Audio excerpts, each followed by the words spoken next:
नमस्कार दोस्तों, एग्जाम बंधु एकेडमी में आपका हार्दिक स्वागत है। और हम इस सेशन में बात करेंगे मई माह 2025 के करंट अफेयर्स की बात करेंगे। रिवीजन क्लास है ये पटवारी की स्पेशल। और आपका एक दिन बचा है एग्ज़ाम के लिए, तो हम जो है इसको एकदम फास्ट रिवीजन करेंगे। जो हमारे एग्ज़ाम के पार्ट ऑफ व्यू से इंपॉर्टेंट चीज़ें हैं वो अपन देखेंगे। काफ़ी चीज़ें अपने बार देखी हुई है, एक दो चीज़ नहीं भी हो सकती है, तो हम इनको फटाफट जो है आप देखेंगे। जैसे देखो, ज़्यादा आपका समय वेस्ट नहीं करेंगे, क्योंकि आपको पता है हम वैसे भी टू द पॉइंट चल रहे हैं। हम जो है ज़्यादा समय कभी भी वेस्ट नहीं करते हैं, तो आज तो करने का कोई चांसेस भी नहीं है। देखो कि भारत मंगोलिया संयुक्त सैन्य अभ्यास नोमैडिक एलिफेंट। ठीक है, अब देखो नोमैडिक एलिफेंट का आता है कि नोमैडिक एलिफेंट किन के मध्य होता है, तो आपको पता है नोमैडिक एलिफेंट है आपके जो भारत और मंगोलिया के मध्य होता है। इस बार कौन सा संस्करण था? इस बार 17वां संस्करण था। 31 से आपके 13 जून तक था। और कहाँ पर हुआ? आपके मंगोलिया में हुआ। राष्ट्रपति भवन सांस्कृतिक केंद्र साहित्यिक सम्मेलन कहाँ हुआ है भाई? आपके दिल्ली के अंदर हुआ। राष्ट्रपति भवन के अंदर सांस्कृतिक केंद्र साहित्य सम्मेलन है। इसका जो शीर्षक था वो आपके था कितना बदल चुका है, कितना बदल चुका है साहित्य, वो इसका शीर्षक था। ये भी ध्यान में रखना है।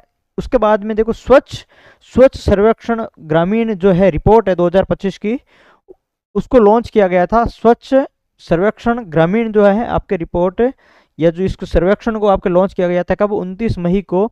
इसके अंतर्गत 34 केंद्र शासित जो प्रदेश या फिर कहे राज्य शामिल है, और इसके अलावा 21,000 गाँव।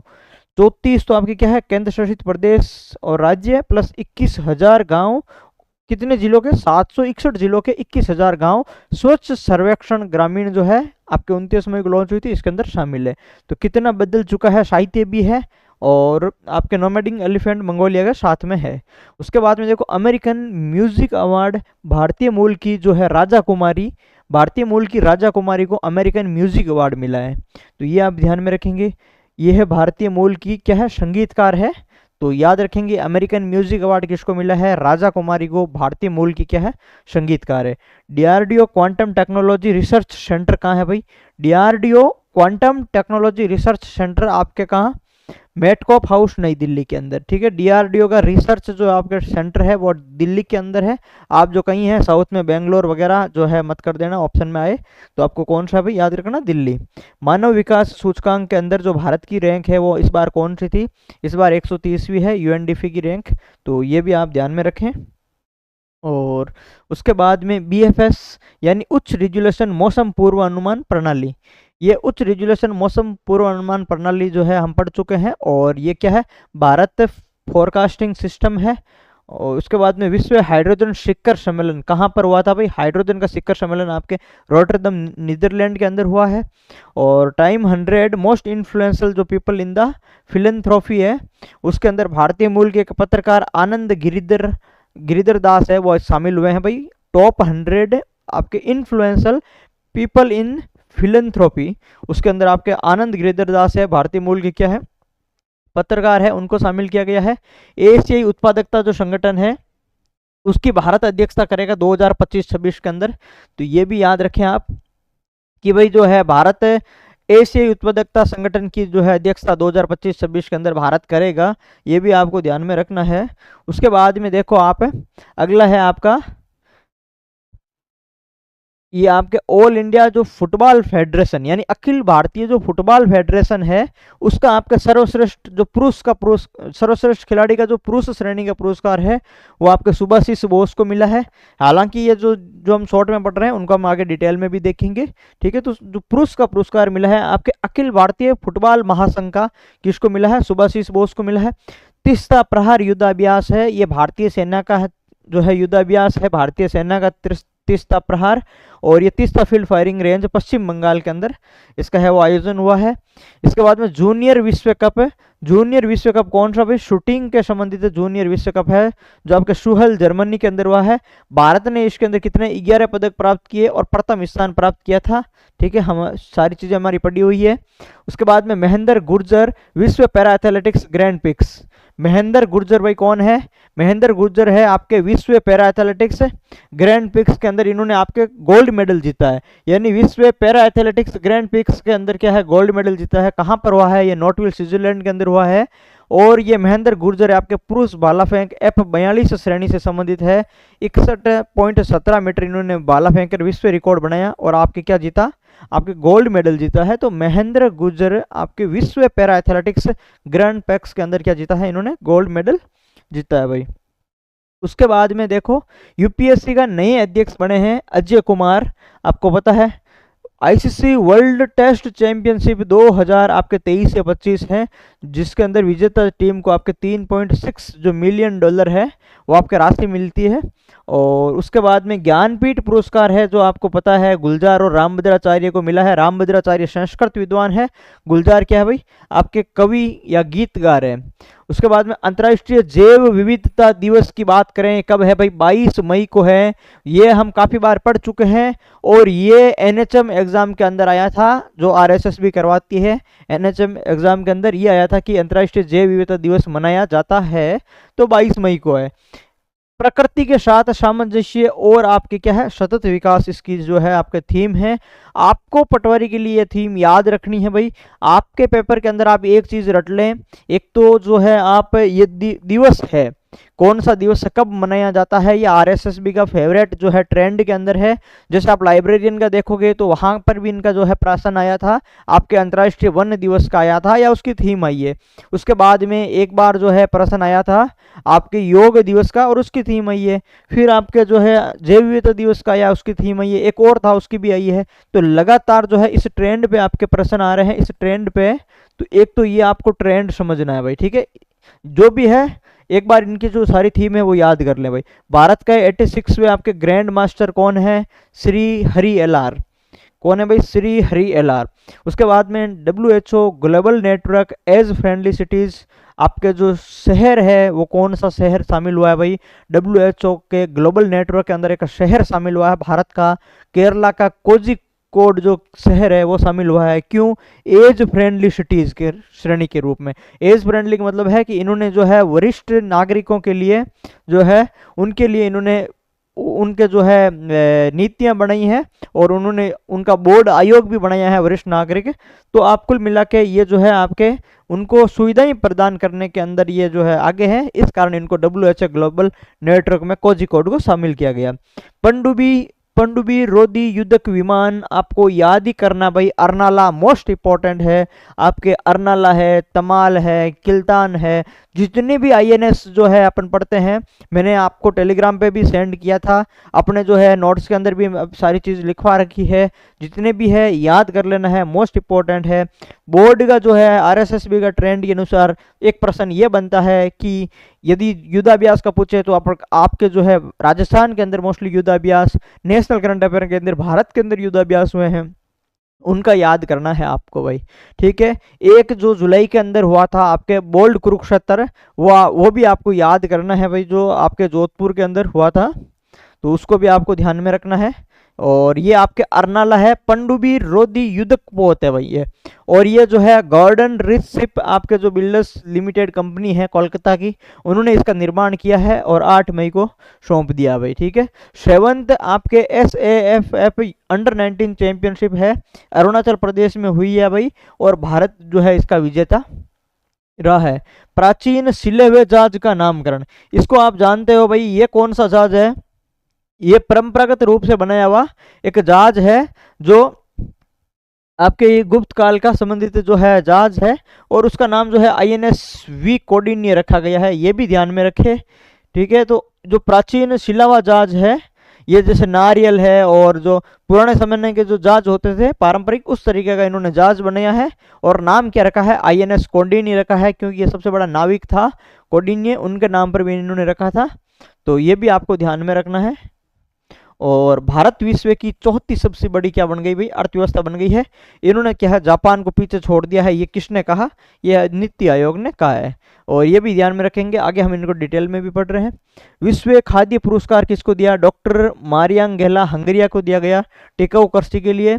WJ मेडल ऑफ ऑनर यानी वर्ल्ड जो ज्यूरिस्ट एसोसिएशन का जो पुरस्कार है, ये आपके पहले भारतीय अधिवक्ता है भुवन रिबू, उनको मिला है भाई। ये जो है एडवोकेट है और इनको वर्ल्ड ज्यूरिस्ट एसोसिएशन का पुरस्कार मिला है। ये पहले भारतीय हैं ये पुरस्कार प्राप्त करने वाले। इन्होंने बाल श्रम, बच्चों के रिलेटेड जो भी है, इन्होंने अत्यधिक केस लड़े हैं। ये कुछ संस्था के जो है आपके उनके ओनर भी है, तो ये आप इंपॉर्टेंट है, ये भी याद रखें आप। आयुर्वेद दिवस 23 सितंबर को अब से प्रतिवर्ष मनाया जाएगा, ये इंपॉर्टेंट है, याद रखें। मैंने आपको पहले भी बताई थी इसके बारे में, एक बात आपको मैंने बताई थी कि जो है हर बार आपके धनतेरस को आयुर्वेद दिवस पहले मनाते थे, लेकिन सरकार ने सोचा कि हर बार धनतेरस है वो अलग अलग दिन आती है, तो क्या है एक फिक्स डेट हमारे पास में नहीं है, जिसके कारण हमें काफ़ी असुविधा होती है।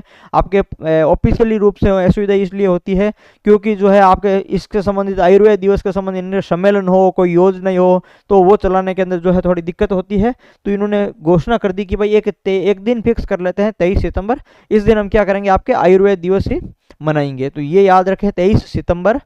उसके बाद में पुलित्जर पुरस्कार है जो सार्वजनिक सेवा का आपके किसको मिला, प्रो पब्लिका टीम को मिला है भाई। इन्होंने गर्भवती महिलाएं हैं उनका जो है आपके क्या किया था, ये पत्रकारिता के क्षेत्र में मिला, तो उनकी कोई जो है आपकी न्यूज़ वगैरह छापी होगी। बाफ्टा टेलीविजन अवार्ड्स की बात करें तो सर्वश्रेष्ठ ड्रामा सीरीज के रूप में ब्लू लाइट्स BBC 1 को मिला है। हालांकि ये आपके कौन सा है, इंटरनेशनल करंट अफेयर है, हम फोकस करेंगे नेशनल करंट अफेयर पे, ठीक है। ऑपरेशन सिंदूर, ऑपरेशन सिंदूर हमारा क्या है, इंपॉर्टेंट है।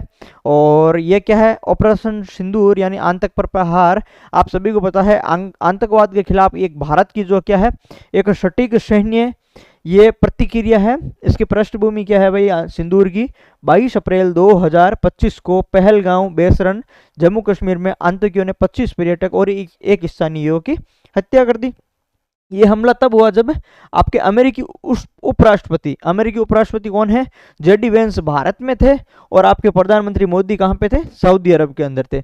भारत ने जो है जवाब के अंदर क्या किया, सिंधु जल समझौता है उसको स्थगित कर दिया। अब सिंधु जल समझौता है वो आपके लिए क्या है, इंपॉर्टेंट है भाई, आने वाले समय के अंदर हो सकता है कि चर्चा में रहा है, ये भी आपको पूछा जा सकता है, ठीक है। इसके जो हस्ताक्षर करता थे हमारे कौन थे, नेहरू थे, और वहां पर आपके मोहम्मद जो तैयब अयूब ऐसा कुछ नाम थे वो भी थे, ठीक है। वो दो जने थे और इन्होंने जो आपके 1960 में कराची के अंदर जाकर के हस्ताक्षर किया और विश्व बैंक इनके जो है विश्व बैंक ने मध्यस्थता की थी, तो वो आपको ध्यान में रखनी है। फिर देखो ऑपरेशन सिंदूर की शुरुआत कब हुई, 6 से 7 मई 2025 की रात, यानी 22 अप्रैल को क्या हुआ, उन्होंने हमला किया और 6 से 7 मई को क्या है ऑपरेशन सिंदूर की आपके शुरुआत हुई। पाकिस्तान व POK के 9 आतंकी ढांचे इन्होंने क्या किए, नष्ट किए, ये भी याद रखें भाई। कौन कौन से 9 आपके ढांचे थे, मरकज तैयबा मुदरिके महमूना सियालकोट, मरकज सुबान बहावलपुर, शहीद Bilal camp POK, Barnala camp Bhimber POK, Gulpur camp Kotli, Abbas camp Kotli, और ये जो भी नाम है वो आपको ध्यान में रखने। उसके बाद में देखो जानकारी देने वाले अधिकारी कौन है, एक तो कर्नल सोफिया कुरैशी है, विंग कमांडर व्योमिका सिंह है, और आपके विदेश सचिव आपके विक्रम मिश्री है। 3 जो है आप सभी जानते हो, आप सभी ने पढ़ा है। और पाकिस्तान की क्या प्रतिक्रिया थी भाई, तो पाकिस्तान ने भी एक ऑपरेशन चलाया, जैसे हमने ऑपरेशन सिंदूर चलाया उसी हिसाब से पाकिस्तान का ऑपरेशन था बुनियान अल मरसूस। ये भाई पाकिस्तान का क्या है ऑपरेशन था, बुनियान अल मरसूस। हमले का तरीका था, इन्होंने सैकड़ों ड्रोन भेजे, शाहीन भेजा, फतेह 1 भेजा, PL-15 मिसाइल वगैरह इन्होंने भेजी थी भाई। भारतीय जो रक्षा है वो आपके कौन कौन से किसके माध्यम से की गई थी, तो एक तो देखो इंटीग्रेटेड एयर डिफेंस सिस्टम था भारत का, उसके माध्यम से रक्षा की गई थी। स्वदेशी आकाश तीर, ये आकाश तीर क्या है भाई, ये आपके ये भी एक डिफेंस सिस्टम है। और जैसे आपके रूस का S-400 है आपके, जैसे ही क्या है आकाश तीर है, ये आपके स्वदेशी एयर डिफेंस सिस्टम है। तो आकाश तीर को याद रखें, हम आगे इसको डिटेल में पढ़ेंगे। और पाकिस्तान की कार्रवाई जो है आपके नाकाम रही, PFA का 20% इंफ्रास्ट्रक्चर नष्ट हो गया और कई लड़ाकू विमान है वो ध्वस्त हो गए। किराना पहाड़ी विवाद भी हुआ, एक किराना पहाड़ी विवाद किया था भाई इस दौरान। तो ये एक स्थान है भाई सारगोदा जो स्थान है, और इसके मतलब सारगोदा स्थान के पास के अंदर चर्चा है कि यहाँ पर स्ट्राइक्स हैं, परमाणु रेडिएशन और हथियार नष्ट होने की क्या है आपके अपुष्ट खबर है। तो ये आई थी भाई किराना पहाड़ी, तो किराना पहाड़ी से संबंधित आपके परमाणु हथियार से संबंधित न्यूज आई थी। फिर सीज फायर, जैसे डीजीएमओ से वार्ता के बाद में क्या हो गया, 10 मई को जो है वो आपके सीज फायर हो गया। तीनों सेनाओं ने ऑपरेशन के आपके सबूत सार्वजनिक किए। भारत ने 7 ऑल पार्टी डेलीगेशन जो है 32 देशों के अंदर भेजी, यानी भारत ने क्या की, 7 आपके ऑल पार्टी डेलीगेशन है वो 32 देशों के अंदर भेजी, जिसके अंदर ये नेता गए भाई वैजयंत रविशंकर प्रसाद, संजीव कुमार, श्रीकांत, शशि थरूर, कनमोजी सुपीरिया, ये गई भाई, ठीक है। उसके बाद में पाकिस्तान आतंकी सांठगांठ और ऑपरेशन सिंदूर की जानकारी देना। उद्देश्य क्या था भाई इनका, ये जो 32 देशों के अंदर गए थे, 7 आपके जो डेलीगेशन है ये आपके इनकी जानकारी देने के लिए गए थे। राजनीतिक संदेश जो है आपके क्या दिया गया था, पीएम मोदी ने हमले को एक्ट ऑफ वार का, इन्होंने कहा कि जो है अब आगे से यदि हमला हो जाता है तो क्या हो जाएगा, एक्ट ऑफ वार हो जाएगा। ऑपरेशन सिंदूर आपकी न्यू नॉर्मल आतंक के खिलाफ क्या है, एक स्थायी नीति है। मोदी का कथन था ये युद्ध का समय नहीं तो आतंक का भी समय नहीं, भाई इन्होंने कहा ये युद्ध का समय नहीं है तो आतंक का भी समय नहीं है। उसके बाद में जातीय जनगणना 2025 की घोषणा कर दी थी भाई, केंद्रीय मंत्रिमंडल ने फैसला कर दिया था कि जातीय जनगणना करेंगे, जिसके अंदर प्रधानमंत्री नरेंद्र मोदी की अध्यक्षता के अंदर सीसीपीए ने राष्ट्रीय जनगणना में जातीय जनगणना को शामिल करने का फैसला किया। शुरुआत आपके संभावित जो है सितंबर 2025 की आंकड़ों का प्रकाशन इन्होंने कहा कि 2026 के अंत में या 2027 के शुरुआत में करेंगे। डिजिटल जनगणना होगी भाई, ये भारत की पहली पूर्ण डिजिटल जनगणना होगी। क्या होगी, भारत की पहली पूर्ण डिजिटल जनगणना होगी, और इसके अंदर क्या करेंगे भाई, इलेक्ट्रॉनिक उपकरणों का प्रयोग करेंगे, तो ये भी ध्यान में रखें। उसके बाद में राष्ट्रीय राइट शॉप आता है, पंचायत उन्नति सूचकांक 2.0 लॉन्च हुआ है भाई, ठीक है, पंचायत उन्नति सूचकांक 2.0 लॉन्च हुआ है, और 26 से 27 मई नई दिल्ली के अंदर आपके आयोजक है पंचायती राज मंत्रालय। उद्देश्य क्या था, ग्राम पंचायतों को डेटा आधारित शासन और सतत विकास के लिए क्या करना भाई, सशक्त बनाना। किसका उद्देश्य है, राष्ट्रीय राइट शॉप या फिर पंचायत उन्नति सूचकांक है उनका उद्देश्य है। ये जो आपके 2.0 है उनकी क्या क्या विशेषताएं हैं, तो ये आपके क्या है, इसमें कमी है, डाटा एकीकरण वगैरह है, तो ये आपको ध्यान में चलो नहीं रखना है, हम तो जो है टू द पॉइंट ही बात करेंगे। ये आपके कुछ जो 9 उनके मुख्य है, और ये आपके कुछ श्रेणियां भी है उनके पंचायतों के अंदर, आपके achiever, front runner, performer, aspirant और बिगिनियर। उसके बाद में देखो आपको ध्यान में रखना है क्या, आपके एग्जाम के अंदर इंपॉर्टेंट है, मिजोरम क्या है, पूर्ण साक्षर राज्य है, और उसके बाद में जो है मिजोरम का पहला पूर्ण कार्यशील साक्षर राज्य बन गया। 98.20% क्या है इसकी साक्षरता है, ये ध्यान में रखें। और बाकी जो है इन्होंने जो ये कार्यक्रम था आपके उल्लास, अंडरस्टैंडिंग ऑफ आपके life long learning for all in society, नव भारत साक्षरता कार्यक्रम, उल्लास नव भारत साक्षरता कार्यक्रम के तहत क्या है, ये जो है साक्षर हुए हैं, और मिजोरम 1 नंबर पर है साक्षरता के मामले में, तो ये आपको ध्यान में रखना है भाई। इतने साक्षर व्यक्तियों की पहचान की, ये तो कोई नहीं पूछेगा, सांस्कृतिक योगदान है इनका, निस्वार्थ और परोपकारिता, तो ये जो है आप ध्यान में रखें भाई, मिजोरम ध्यान में रखें। नीति आयोग, ये आपके फर्स्ट ग्रेड में पूछ भी लिया है, ठीक है, ये आपके पूछ भी लिया कि नीति आयोग की 10वीं गवर्निंग काउंसिल की बैठक है, उसके बारे में आपको जो है कथन बताओ। 24 मई को भारत मंडपम नई दिल्ली के अंदर इसका आयोजन हुआ, अध्यक्षता पीएम मोदी ने की। इसकी थीम विकसित राज्य, आपके विकसित भारत @ 247 था, 2000 जो आपके 47 थी, ये भी पूछा था। स्टेटमेंट के अंदर थे ये आरपीएससी के सारे, और 24 राज्य और 7 केंद्र शासित प्रदेश यहाँ पर उपस्थित थे, जिसके अंदर अनुपस्थिति की बात करें तो बिहार, कर्नाटक, केरल, पश्चिम बंगाल और आपके पांडुचेरी है वो आपके क्या है, अनुपस्थित थे। और इसके अलावा मुख्य कुछ पहले हैं, जैसे 1 स्टेट 1 ग्लोबल डेस्टिनेशन, हर राज्य में कम से कम एक वैश्विक स्तर का क्या होना चाहिए, पर्यटक स्थल होना चाहिए भाई। जैसे भारत ने अंदर जो है आपके पंचगौरव योजना शुरू की, उन्होंने कहा कि हर जिले के अंदर कम से कम एक पर्यटन स्थल होना चाहिए, वैसे ही इन्होंने जो है यहाँ पर जो है नीति आयोग की जो 10वीं गवर्निंग बैठक के अंदर इन्होंने पहल की है कि 1 स्टेट 1 ग्लोबल डेस्टिनेशन होना चाहिए। उसके बाद में भविष्य के लिए आपके तिहार शहर, यानी नवाचार, विकास और स्थिरता आधारित ऐसे शहर तैयार करें। उसके बाद में महिला सशक्तिकरण की बात की, कार्यबल में भागीदारी बढ़ाने हेतु नीतियों में सुधार करें।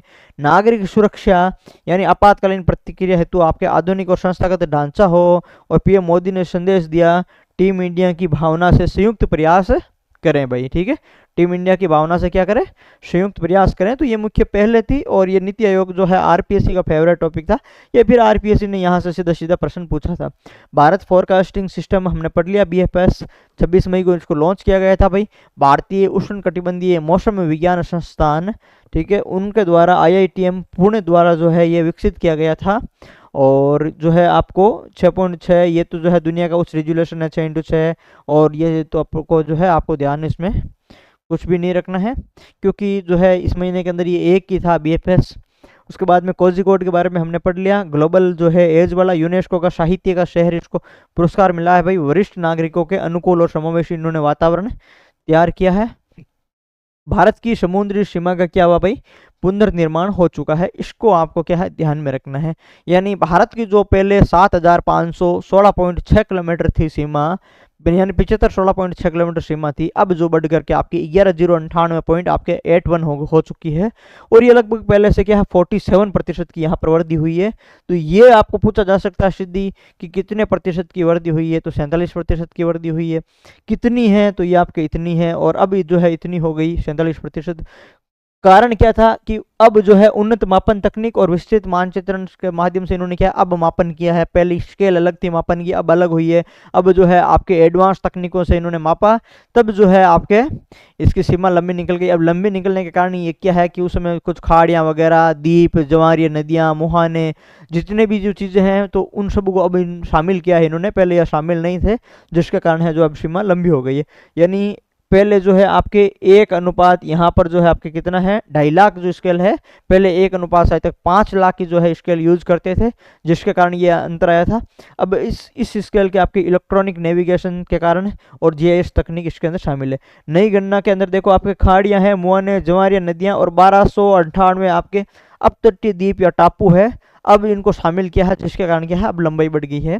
सबसे लंबी तटरेखा वाला राज्य गुजरात है आपके 2340। क्या है भाई, गुजरात है, अभी भी गुजरात ही है 2340, पहले 1900 कुछ था। और उसके बाद में सबसे अधिक प्रतिशत वृद्धि हुई है आपके किसमें, पश्चिम बंगाल के अंदर सबसे ज़्यादा वृद्धि हुई है। 157 किलोमीटर की से जो है आपके कितना हो गया 721 किलोमीटर हो चुका है। और उसके बाद में सबसे कम वृद्धि आपके केरला के अंदर हुई है भाई, 30 किलोमीटर की वृद्धि हुई है केरला के अंदर। और केंद्र शासित राज्य के अंदर बात करें तो जिसके अंदर 9 राज्य और 4 यूटी, और उसके अंदर अरब सागर और बंगाल की खाड़ी वाला भाग है, वो यहाँ पर शामिल है भाई। तो 9 राज्य और 4 यूटी यहाँ पर शामिल है, ये भी ध्यान में रखें। उसके बाद में देखो आप टाइम 100 में परोपकारियों की 5 भारतीय सूची, यानी टाइम 100 की जो परोपकारी है यानी दानदाता ही हैं, उनके अंदर 5 भारतीयों को शामिल किया गया है। एक आपके मुकेश और नीता अंबानी को शामिल किया है, ये आपके रिलायंस फाउंडेशन से है, इन्होंने 407 करोड़ रुपए आपके दान दिए थे। उसके बाद में अजीज प्रेम जी की बात करें तो अजीज प्रेम जी ने आपके 2023-24 के अंदर दान दिया था $29 बिलियन, और आपके शिक्षा स्वास्थ्य के लिए पहले तो $29 बिलियन जो है आपके दान दिया था इन्होंने, और 2023-24 में 109 मिलियन आपके डॉलर और दिए थे। उसके बाद में यदि बात करें निखिल कामत की, तो ये जीरोदा के श्रेष्ठ संस्थापक है और गिविंग प्लेज पर हस्ताक्षर या सबसे युवा भारतीय हैं ये, और इन्होंने $100 मिलियन आपके क्या दिया है रेन मैटर को, और $8 मिलियन है आपको इसको दिया है। तो आपको जो है कितने दिए और किसको दिए वो याद नहीं रखना है, आपको यही पूछा जाएगा कि टाइम 100 परोपकारियों की सूची के अंदर भारत के कितने शामिल हुए, 5 हुए, 5 निम्न में से कौन सा शामिल है और कौन सा शामिल नहीं है। तो आपको क्या याद रखना, मुकेश, नीता अंबानी, अजीज प्रेम जी, निखिल कामत, और आपके क्या है आनंद गिरिधर दास। ये आनंद गिरिधर दास वो है आपके भारतीय मूल का पत्रकार, हमने पहले इसके बारे में बात की थी। और ये कुछ वैश्विक जो है आपके हस्तियां हैं, मेलिंडा गेट्स वगैरह, आपको वॉरेन बफेट है, ओप्रा विनफ्री है, ये तो हमें जो है याद नहीं करना है, आपको 5 व्यक्ति को याद करना है। कौन से 5 व्यक्ति कौन हो गए भाई, एक तो मुकेश अंबानी हो गया, एक नीता अंबानी हो गई, 2 तो यही हो गई भाई, एक अजीज प्रेम जी हो गई 3, एक निखिल कामत 4, और एक आनंद गिरिधर दास 5। तो 5 व्यक्तियों को याद करें आप, और ये 5 क्या है परोपकारियों की सूची के अंदर है।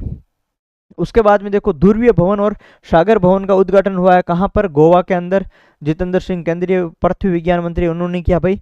ध्रुवीय भवन 11,000 आपके 378 वर्ग मीटर का है, और ध्रुवीय महासागर अनुसंधान आपके ऐसा सुविधा भविष्य में पहला राष्ट्रीय ध्रुवीय संग्रहालय होगा ये। और दूसरा देखो सागर भवन है आपके 1772 वर्ग किलोमीटर, इसकी लागत लगभग 13 करोड़ आएगी, उसकी 55 करोड़ लागत आई थी। और ये आपकी क्या -30 degree Celsius ice core lab बनेगी यहाँ पर, +4 डिग्री सेल्सियस स्टोरेज होगा, और क्या बनेगा, आपके ब्लू इकोनॉमी रिसर्च सेंटर है वो भी यहाँ पर बनेगा। तो आपकी एक तो ध्रुवीय भवन और एक कौन है, सागर भवन। आपको ये नहीं पूछेगा कि कहाँ क्या बनेगा, आपको ये पूछेगा कि ध्रुवीय भवन और सागर भवन का हाल ही में उद्घाटन है हुआ है, वो कहाँ हुआ है, आपके गोवा के अंदर हुआ है। इस तरीके से जो है आपको पूछा जाएगा।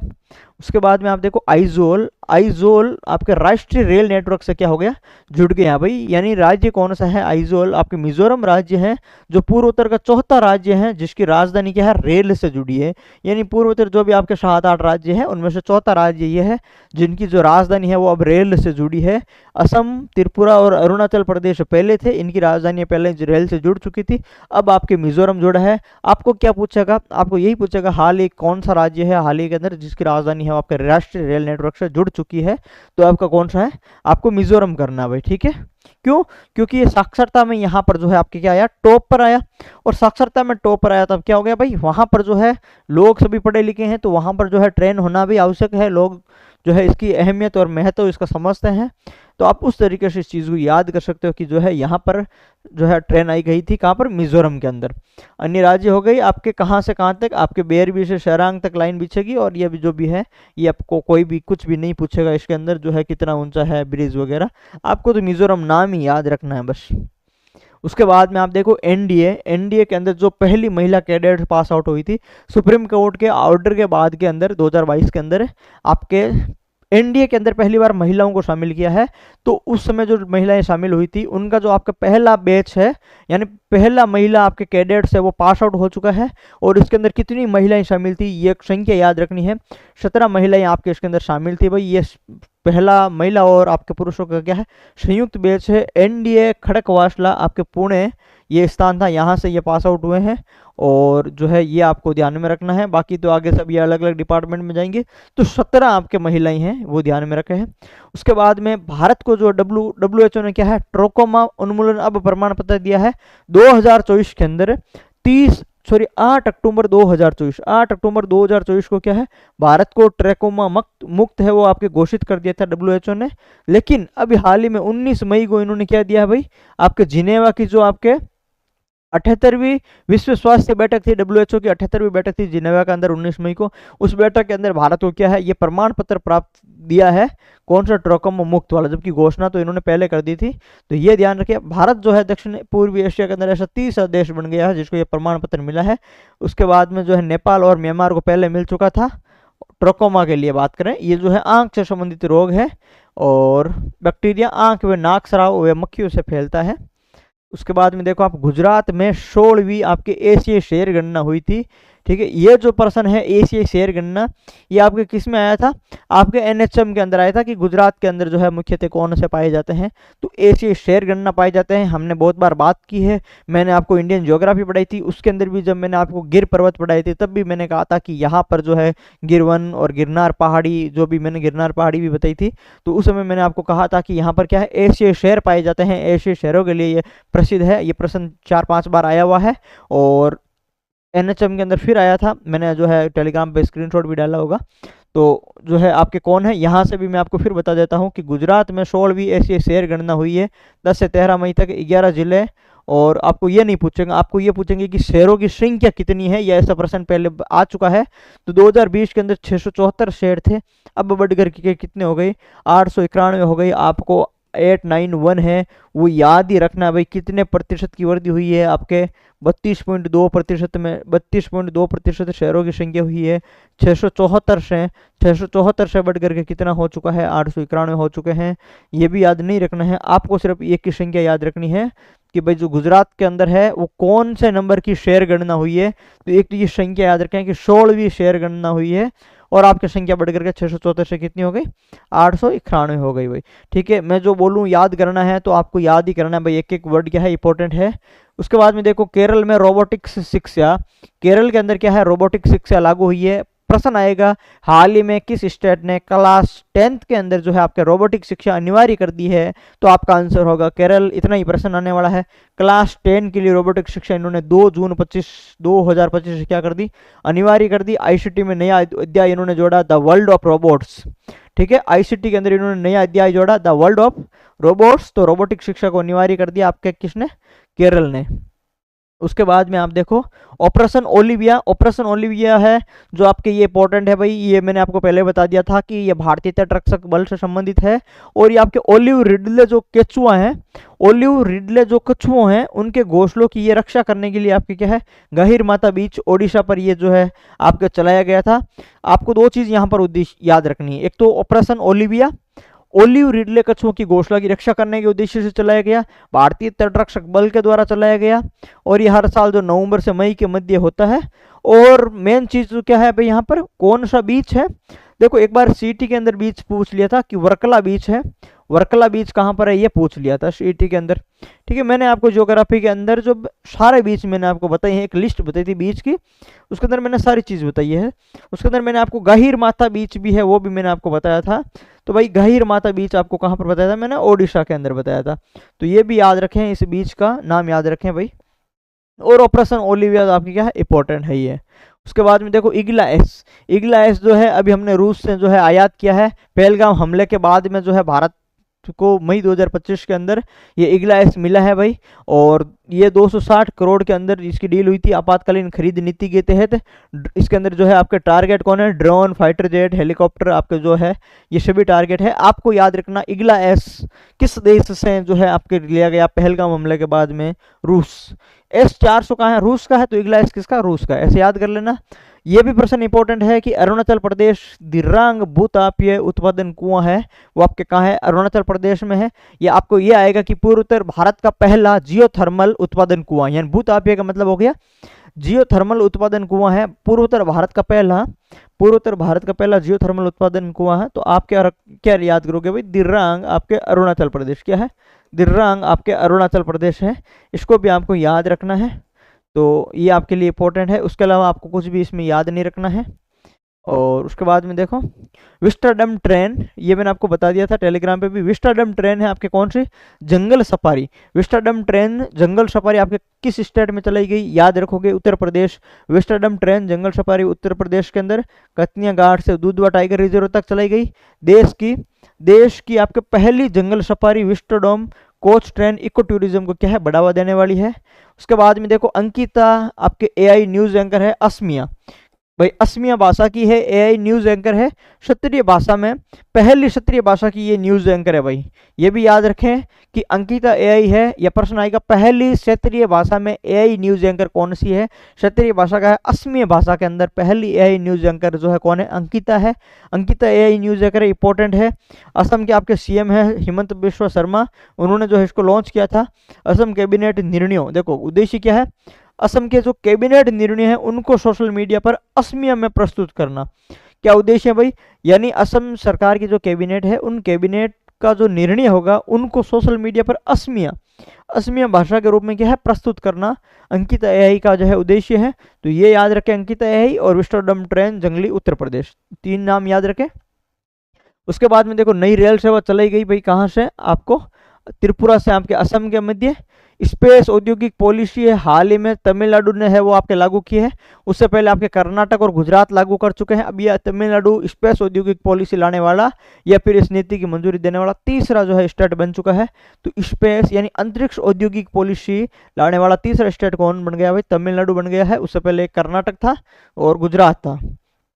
वीजा फ्री ट्रेवल, हाल ही में वीजा फ्री ट्रेवल आपके कहाँ पर, फिलीपींस के अंदर जो है आपके दो कैटेगरी कर दी है, एक 14 दिन का और एक 30 दिन का। आपके दो कैटेगरी के अंदर वीजा फ्री ट्रेवल है, आप कहाँ कर सकते हो, फिलीपींस में कर सकते हो। उसके बाद में आप देखो अगला ISRO PSLV C61 EOS-09 mission क्या हो गया, ये सफल हो गया।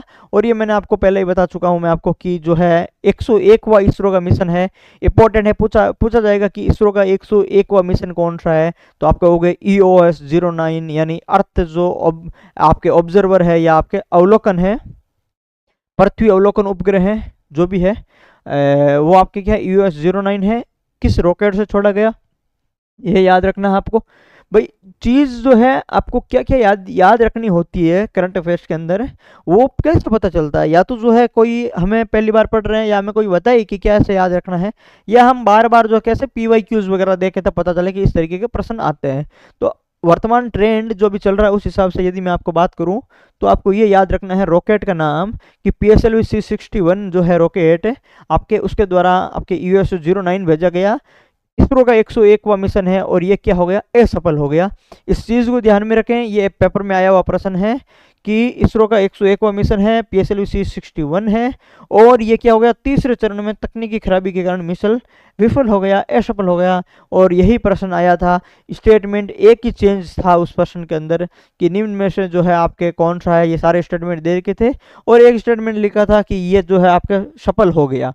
क्या लिखा था कि ये जो आपका सफल हो गया, तो वहां पर ये गलत था, क्या हो गया, ये असफल हो गया था। तो ये चीजें याद रखनी है आपको इसके अंदर। उसके बाद में देखो नवदुर्गा मिसाइल परीक्षण रेंज आंध्र प्रदेश, ये आंध्र प्रदेश के आपके कृष्णा जिला के नागाइलगा क्षेत्र के अंदर यहाँ पर क्या हुआ, एक नया परीक्षण रेंज की है वो स्थापना की गई, उद्घाटन किया गया, आधारशिला रखी गई थी मोदी द्वारा। अब यहाँ पर क्या है, DRDO की जो लंबी दूरी की जो आपकी मिसाइलें हैं, आपके बैलिस्टिक मिसाइलें हैं, इंटरसेप्टर जो भी मिसाइल हैं, उन मिसाइलों का परीक्षण कहाँ पर होगा, अब नवदुर्गा मिसाइल रेंज परीक्षण से होगा। और ये जो है आपके कहाँ पर, इस नागालैंड जो है आपके, ये याद रख लेना नागालैंड, यहाँ पर ये आपके बन रहा है, समुद्री परीक्षण के लिए ये उपयुक्त स्थान है भाई। तो ये ध्यान में रखें कि जो आपके आपके फेज 2 की जो मिसाइलें बन रही है उनके परीक्षण के लिए ये बनाया गया है, ये ध्यान में रखें। उसके बाद में देखो भार्गवास्त्र जो है, भार्गवास्त्र जो है आपके कौन है, एंटी ड्रोन सिस्टम है, ये इंपॉर्टेंट है, याद रखना। यहाँ पर क्या पूछते हैं कि भार्गवास्त्र जो आपकी क्या है, एंटी ड्रोन सिस्टम है और इसका जो है कहाँ पर, कहाँ से परीक्षण किया गया था, तो ये आपके जो सीवार्ड फायरिंग रेंज है, कौन सा भाई, ये आपके सीवार्ड, जो आपके सीवार्ड जो फायरिंग रेंज है, आपके सीवार्ड फायरिंग रेंज, वहां से जो है आपके किया गया था, गोपालपुरा ओडिशा से। तो ये आप ये इतना याद रखोगे भाई, ओडिशा से किया गया तो ये आपका काम चल जाएगा। इसके बाद में देखो स्वदेशी मल्टीलेयर एंटी ड्रोन सिस्टम, ठीक है, ये क्या है भाई, भार्गवास्त्र क्या है, स्वदेशी है मल्टीलेयर एंटी ड्रोन, क्या भाई एंटी ड्रोन सिस्टम है, यानी ये क्या करता है, ये छोटे और जो छोटे छोटे स्वयं या फिर झुंडों के अंदर जो ड्रोन्स आते हैं ना, छोटे और स्वयं ड्रोन, उनका क्या करते हैं भाई, ये उनको नष्ट करते हैं। तो ये ड्रोन को नष्ट करने के लिए आपको क्या बना हुआ है, एंटी ड्रोन बना हुआ है। परीक्षण इसका 3 बार किया है, कुल 4 माइक्रो रॉकेट वगैरह छोड़ी गई थी। इसका निर्माण किसने किया था भाई, ये सोलर आपके डिफेंस एंड एरोस्पेस लिमिटेड ने इसका निर्माण किया था, ये भी आपको ध्यान में रखना है भाई भार्गवास्त्र का। और इसका नामकरण तो आपको पता ही है भाई, जो है भगवान परशुराम के भार्गवास्त्र के नाम पर रखा गया है। और उसके बाद जो है रेंज तो आपके 2.5 किलोमीटर है, हालांकि रेंज वगैरह पूछी नहीं जाती है आपको, तो ये पूछा जाएगा ये क्या है, तो ये एंटी ड्रोन सिस्टम है, इतना याद रखें। और निर्माण याद रख लें भाई, सोलर डिफेंस का द्वारा किया गया।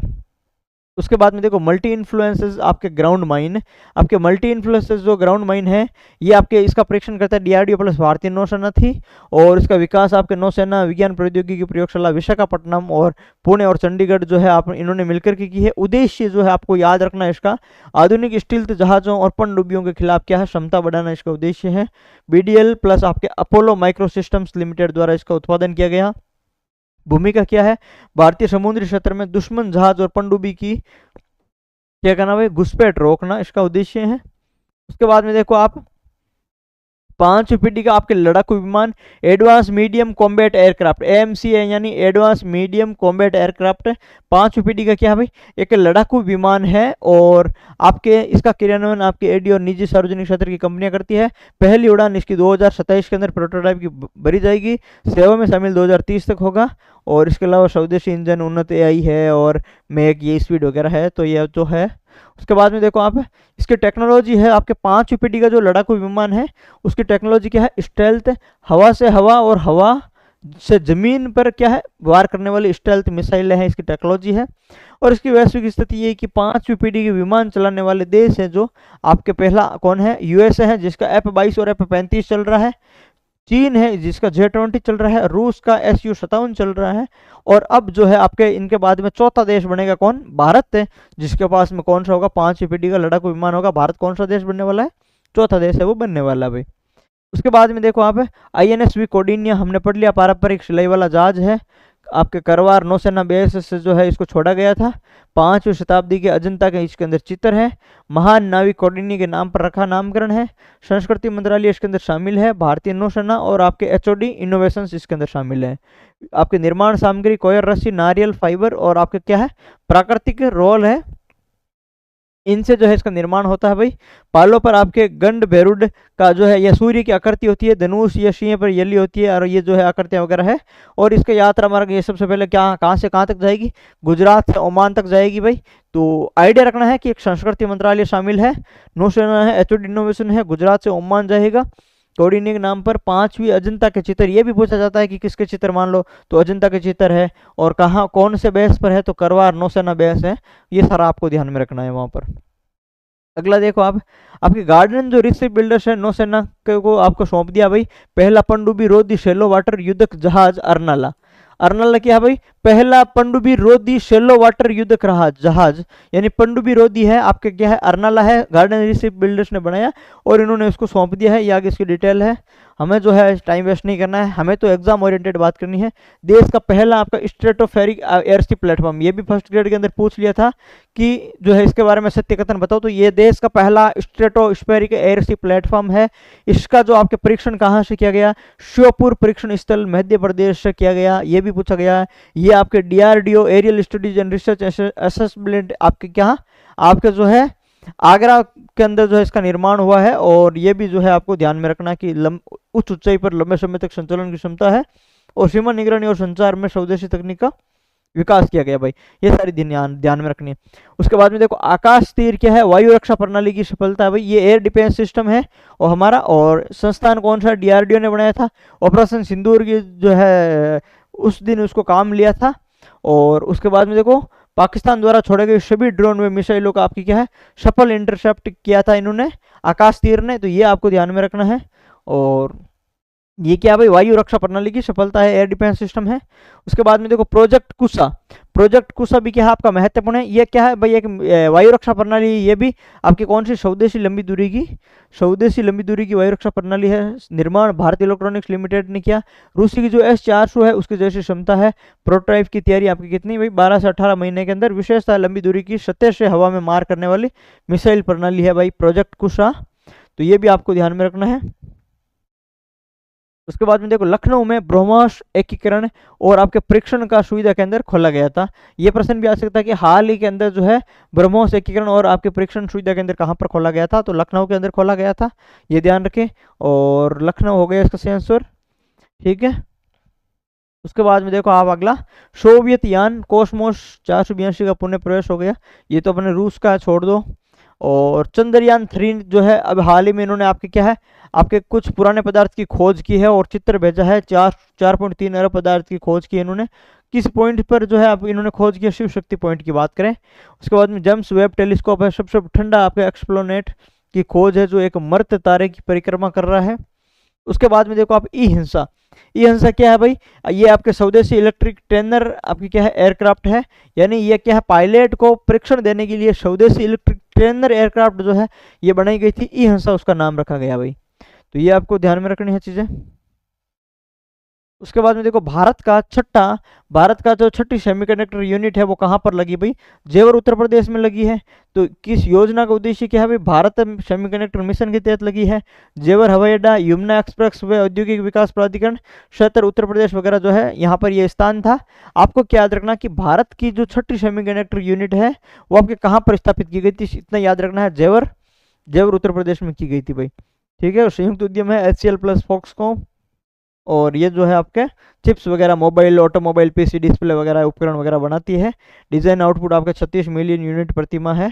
और भारत में सेमीकंडक्टर विनिर्माण क्षमता का विस्तार, आयात निर्भरता में जो है आपके कमी महत्व है इसका। और आपको याद क्या रखना है, जेवर उत्तर प्रदेश के अंदर। उसके बाद में देखो भारत विश्व की चौथी सबसे बड़ी अर्थव्यवस्था बन गई है।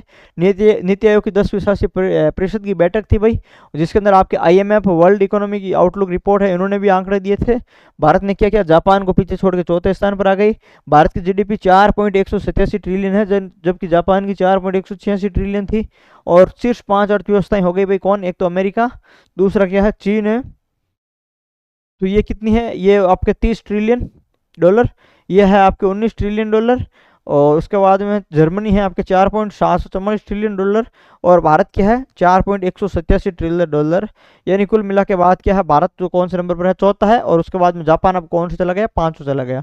विशेष है भाई, भारत विश्व की सबसे तेजी से बढ़ने वाली प्रमुख अर्थव्यवस्था है और अगले 2 वर्षों के अंदर जो भारत की जो है वृद्धि है वो 6% से अधिक होने वाली है। और 2.5 से 3 वर्षों में विश्व की तीसरी सबसे बड़ी अर्थव्यवस्था भारत के है बनने वाला भाई, यानी 2.5-3 वर्षों के अंदर क्या करेंगे ये, आपके जर्मनी को भी पीछे छोड़ देंगे। उसके बाद में देखो आपका सऊदी अरब कुवैत संयुक्त तेल खोज है, उत्तरी वाफरा जो है आपके वहां पर इन्होंने खोज की थी और ये अपने कोई काम का है नहीं।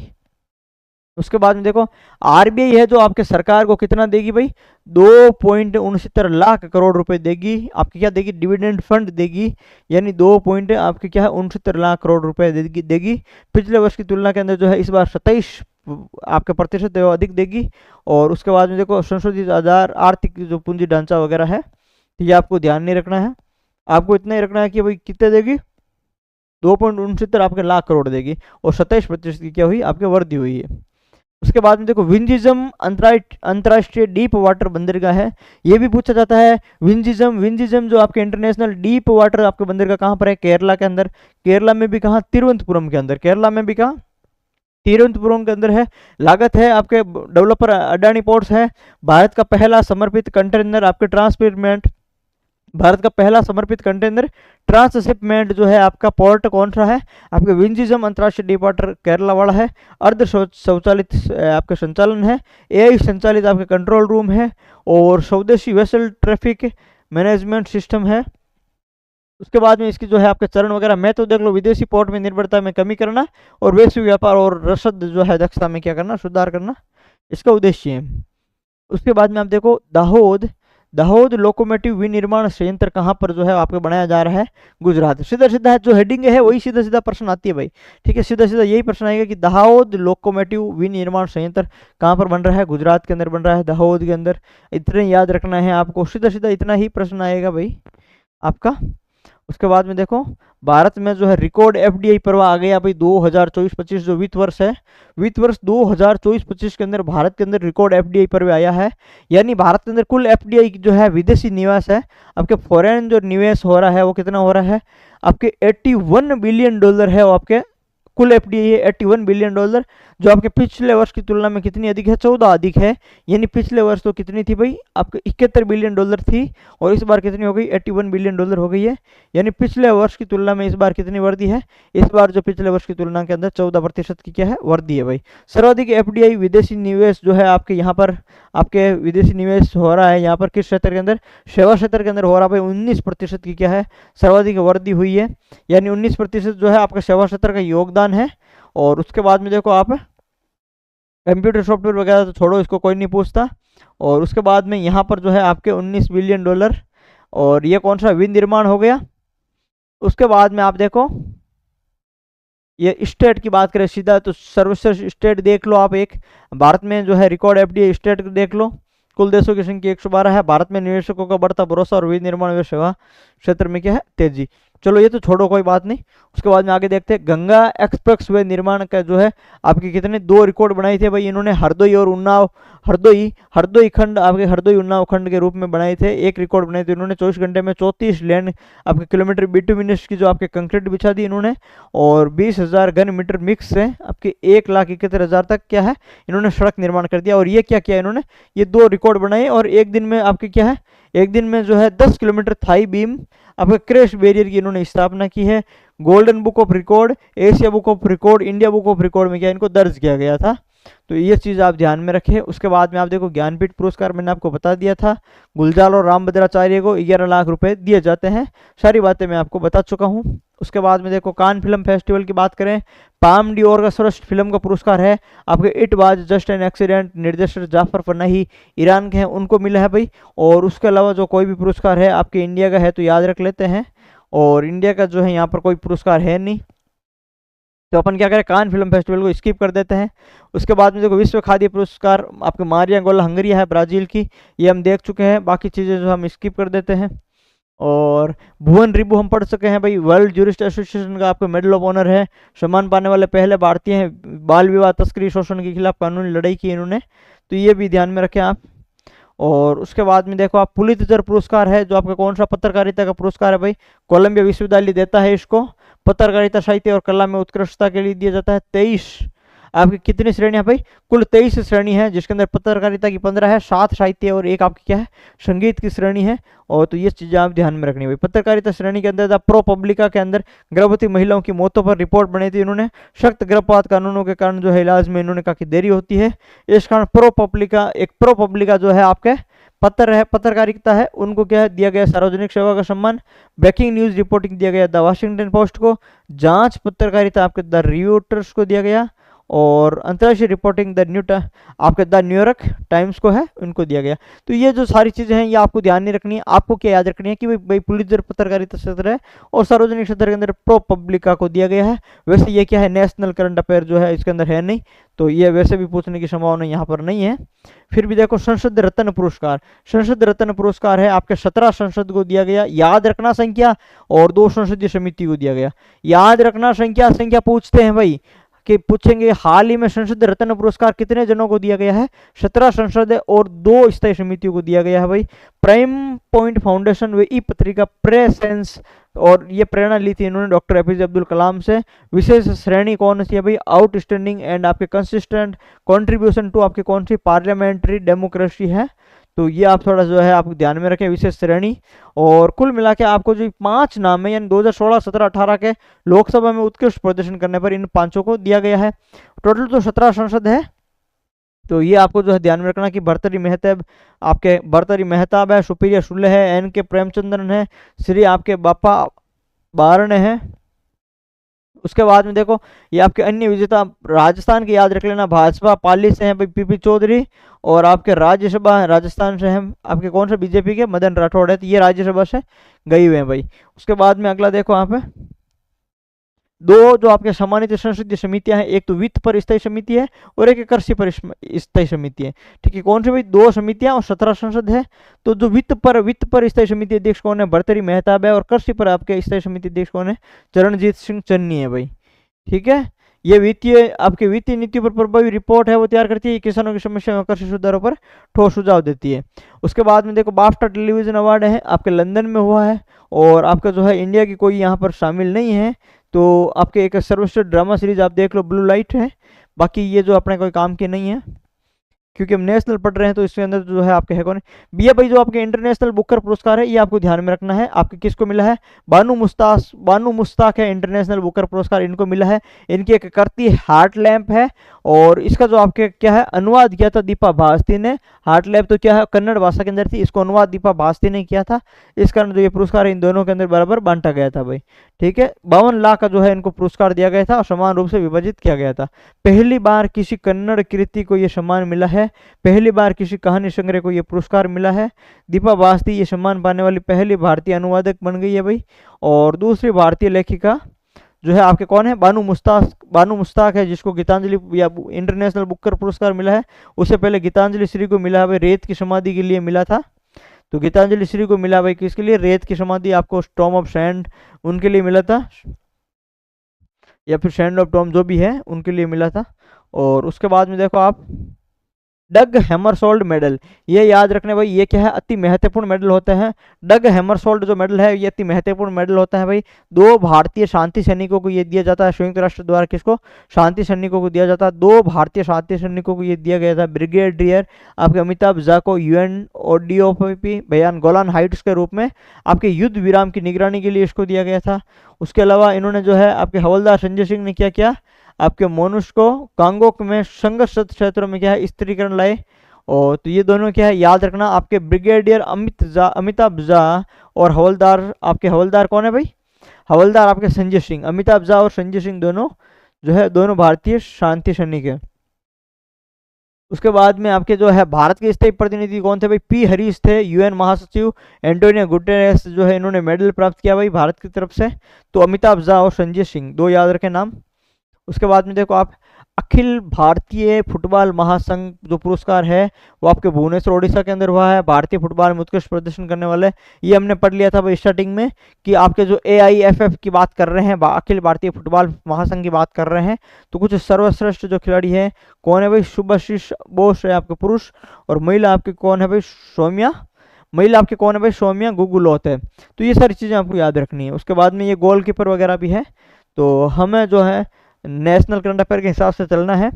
तो ये आपके जो है सारे पुरस्कार आ चुके हैं यहाँ पर फुटबॉल वाले। उसके बाद में देखो आप न्यायमूर्ति केम्पेगौड़ा, ये न्यायमूर्ति केम्पेगौड़ा सोमशेखर है, ये आपके क्या है मणिपुर जो उच्च न्यायालय के मुख्य न्यायाधीश बन गए हैं भाई।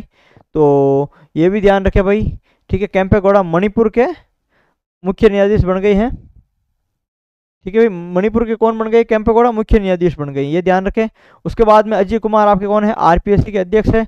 सुजाता चतुर्वेदी क्या है? आरपीएससी सदस्य बनी है भाई। डॉक्टर सुश्री सुजाता चतुर्वेदी आरपीएससी सदस्य हैं और डॉक्टर अजय कुमार यूपीएससी अध्यक्ष है। सॉरी, ये यूपीएससी के सदस्य हैं और वो यूपीएससी अध्यक्ष है। उसके बाद में देखो आप न्यायमूर्ति सूर्यकांत आपके नालसा के कार्यकारी अध्यक्ष बने भाई, यानी आपके पूर्ववर्ती जो है न्यायमूर्ति आपके बी आर गवई अब भारत के क्या बन गए? अब भारत के 52वें मुख्य न्यायाधीश है वो बन गए हैं। और ये परंपरा रही है कि सुप्रीम कोर्ट के दूसरे वरिष्ठतम न्यायाधीश को ये पद है वो आपके दिया जाता है, यानी दूसरे, ठीक है, दूसरे वरिष्ठतम न्यायाधीश को ये पद दिया जाता है, नालसा वाला। उसके बाद में आप देखो एयर मार्शल आपके नर्मदेश्वर जो तिवारी है आईएएफ के उप प्रमुख है। और उसके बाद में देखो आपके अन्य कुछ नियुक्तियां भी हुई है, जैसे अनुराग भाषण की बात करें तो स्वीडन साम्राज्य में भारत के राजदूत है। हरवंश चावला की बात करें तो chairman BRICS chamber of commerce and industries के हैं। और एयर मार्शल आशुतोष दीक्षित से बात करें तो प्रमुख एकीकृत रक्षा स्टाफ है। और जो है यहाँ पर जो है सारी क्या है आपकी नियुक्तियां हैं, ये हमने पढ़ ली है सारी। उसके बाद में आप देखो यहाँ पर कुछ निधन है, जैसे एक है आपके मुकुल देव, कौन है भाई? मुकुल देव फिल्म अभिनेता है। और डॉक्टर एमआर श्रीनिवासन ये क्या परमाणु वैज्ञानिक है भाई, भारत के परमाणु ऊर्जा कार्यक्रम के प्रमुख वास्तुकार रह चुके हैं। योगदान है भाई भारत के पहले परमाणु अनुसंधान रिएक्टर अप्सरा का क्या है निर्माण है। और इसके अलावा जो संस्थापक वगैरह जो भी है वो है इन वैज्ञानिक है वो आपके क्या है, ये आपके पद्म विभूषण मिला 2015 में, पद्म भूषण 90 में मिला और पद्म श्री क्या है 84 के अंदर मिल गया था। मुकुल देव फिल्म अभिनेता है, डॉक्टर एमआर श्रीनिवासन क्या है आपके परमाणु वैज्ञानिक है। तो ये सारी चीजें आपको ध्यान में रखनी है। उसके बाद में देखो डॉक्टर जयंत विष्णु नार्लिकर, ये डॉक्टर जयंत विष्णु नार्लिकर क्या खगोल भौतिकविद है भाई, तो ये भी आपको ध्यान में रखना है। डॉक्टर सुबन्ना अयप्पन आपके जो है डॉक्टर सुबन्ना अयप्पन ये क्या है मत्स्य वैज्ञानिक है, इनका भी निधन हो गया है। तो जितनी भी चीजें पढ़ रहे हैं हम क्या है भाई इन सब का निधन हो चुका है। तो डॉक्टर सुबन्ना अयप्पन मत्स्य आपके क्या है वैज्ञानिक है। और डॉक्टर जयंत विष्णु नार्लिकर आपके भूगोल ये कौन है भाई आपके नार्लिकर खगोल भौतिकीवाद है भाई, ठीक है, यानी ये खगोल भौतिकीवाद है। और सुबन्ना अयप्पन आपके मत्स्य वैज्ञानिक है। और एमआर श्रीनिवासन आपके परमाणु वैज्ञानिक है। मुकुल देव फिल्म अभिनेता है। तो ये सारी चीज याद रखें भाई आपके, ठीक है। इनको जिनका जो निधन हो गया उन सब के बारे में भी है वो आरएसएसबी का ट्रेंड है कि उन सब के बारे में भी क्या है प्रश्न पूछा जाता है। उसके बाद में आप देखो भाई जस्टिस सत्यनारायण प्रसाद आपके कौन है? मद्रास हाईकोर्ट की क्या है, मद्रास हाईकोर्ट के आपके जो है जस्टिस थे। और इनको दिल का दौरा पड़ने के कारण क्या है इनकी मृत्यु हो गई भाई। उसके बाद में देखो नी थॉमस क्या भाई निशानेबाजी जो कोच है नी थॉमस। और इनका योगदान ये है कि भाई भारत में ओलंपिक सहित कई पदक दिलाए इन्होंने, जैसे राज्यवर्धन सिंह राठौड़, अभिनव बिंद्रा, विजय कुमार, गगन नारंग।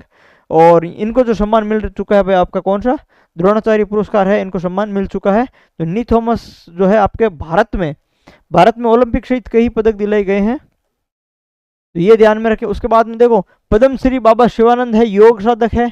और जो है पद्मश्री बाबा शिवानंद योग साधक है। और इनका भी क्या है, इनका भी निधन हो चुका है। अगला है अपना नीरज चोपड़ा, लेफ्टिनेंट कर्नल मानद उपाधि मिली है भाई। नीरज चोपड़ा को कौन सी मिली है? लेफ्टिनेंट कर्नल की उपाधि मिली है। इनको पहले आपके 2016 में नायब सूबेदार मिले, फिर 2021 में सूबेदार बने, फिर ये आपके 2022 में नायब सूबेदार मेजर बने। और अब जो है आपके लेफ्टिनेंट कर्नल की उपाधि मिल गई है नीरज चोपड़ा को। ये याद रखें 2022 में पद्मश्री, परम विशिष्ट सेवा मेडल 2022, खेल रत्न 2021, अर्जुन पुरस्कार 2018 मिल चुका है। टोक्यो ओलंपिक के अंदर इन्होंने गोल्ड जीता, पेरिस ओलंपिक के अंदर इन्होंने रजत जीता, विश्व चैंपियनशिप 2023 के अंदर इन्होंने गोल्ड जीता। तो ये नीरज चोपड़ा याद रखे भाई आप। उसके बाद में देखो अगला अनीता आनंद कनाडा की पहली हिंदू विदेश मंत्री है, वो बन चुकी है भाई। प्रधानमंत्री कनाडा के कौन है? मार्क कार्नी है। और इन्होंने आपके अनीता आनंद को कनाडा का पहली हिंदू विदेश मंत्री है वो बन गई है, पहली हिंदू महिला विदेश मंत्री है। ये भागवत गीता पर हाथ रखकर इन्होंने शपथ ली है। और दल है लिबरल पार्टी इनका दल है। और इनके पिता तमिलनाडु से हैं और माता पंजाब से हैं। और दोनों ही क्या है, दोनों ही चिकित्सक है। और ये कनाडा की पहली हिंदू विदेश मंत्री बनी है भाई, अनीता आनंद, नाम याद रखें इनका। एथल, ये आपकी दुनिया की सबसे बुजुर्ग महिला है एथल कैटरहम, ये अपने इंटरनेशनल का है, नेशनल का नहीं है। छोंजिन अंगमो, ये छोंजिन अंगमो है, ये भारत की पहली दृष्टिबाधित, ये भारत की पहली दृष्टिबाधित क्या है, एवरेस्ट विजेता है। ये भी याद रखें आप। चांगो गांव किन्नौर हिमाचल प्रदेश से संबंधित है, ये चांगो गांव किन्नौर हिमाचल प्रदेश से संबंधित है। ये भारत की पहली दृष्टिबाधित महिला है, एवरेस्ट विजेता है, और दुनिया की पांचवी आपके दृष्टिबाधित महिलाएं हैं, ये याद रखें आप। और उसके बाद में देखो त्रिसेना आपके संभावित युद्ध अभ्यास है पाठ्यक्रम, वो हुआ था आपके कौन सा भाई, त्रिसेना संभावित युद्ध अभ्यास पाठ्यक्रम हुआ था आपके मानेकशॉ सेंटर आपके नई दिल्ली के अंदर हुआ था, ये ध्यान में रखना है। उद्देश्य इसका क्या था कि भाई भारतीय सशस्त्र बल है उनको भविष्य की युद्ध चुनौतियों के लिए तैयार करना, भविष्य की युद्ध चुनौतियों के लिए क्या करना, तैयार करना, तकनीकी नवाचार और संयुक्त संचालन पर ध्यान देना भाई। उसके बाद में तीस्ता प्रहार हमने पढ़ लिया, तीस्ता फील्ड फायरिंग रेंज पश्चिम बंगाल में हुआ था, भारतीय सेना का अभ्यास था। और सीमावर्ती क्षेत्रों में सेना की परिचालन क्षमता, समन्वय और युद्ध तत्परता का परीक्षण करना था, इसका उद्देश्य था।